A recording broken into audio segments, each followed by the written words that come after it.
अनजाना मुसाफिर। रात के 11 बज चुके थे। दिल्ली से चलने वाली एक लोकल ट्रेन अपने आखिरी स्टेशन की ओर बढ़ रही थी। सुनसान, ठंडी हवा और खाली डिब्बे। ट्रेन में बस कुछ ही लोग बचे थे। उन्हीं में से एक था रवि, एक 30 साल का साधारण सा युवक जो अपनी नौकरी गंवाकर गांव लौट रहा था। उसकी आंखों में थकान थी, पर दिल में बेचैनी। उसने खिड़की से बाहर झांका, पर वहां सिर्फ अंधेरा था। तभी एक बुजुर्ग आदमी उसके सामने वाली सीट पर आकर बैठ गया। सफेद दाढ़ी, फटी टोपी और आंखों में रहस्यमयी चमक। बूढ़े ने मुस्कुराते हुए पूछा, कहाँ जा रहे हो बेटे?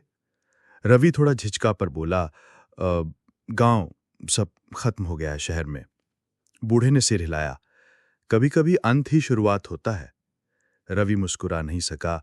वो थका हुआ था, जिंदगी से, खुद से। बातचीत जो बदल गई।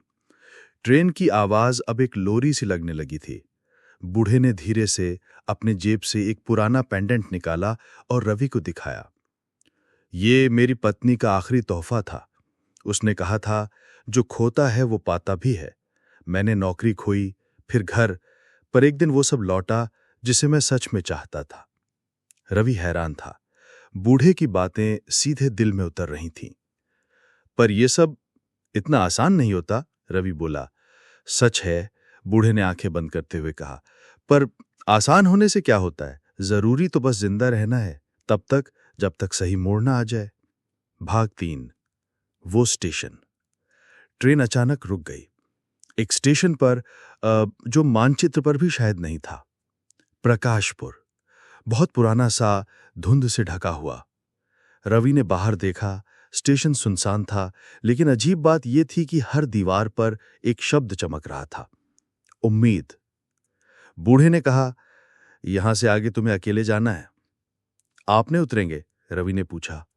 बूढ़ा मुस्कुराकर बोला, मैं पहले ही उतर चुका हूं, बहुत पहले। रवि चौंका। ट्रेन से बाहर निकला और पीछे मुड़कर देखा तो सीट खाली थी। बूढ़ा कहीं नहीं था। एक नई सुबह। अगले दिन रवि की आंख खुली तो वो अपने गांव में था, बिल्कुल उसी तरह जैसे बचपन में देखा करता था। मंदिर की घंटी, खेतों में हरियाली और मां की आवाज। उसे समझ नहीं आया कि वो वहां कैसे पहुंचा। क्या वो सपना था या कोई चमत्कार? पर वो पेंडेंट अभी भी उसकी जेब में था। अंतिम पंक्तियां। कभी कभी हम जिनसे मिलते हैं वो कोई इंसान नहीं, बल्कि संदेश होते हैं, खुदा की ओर से।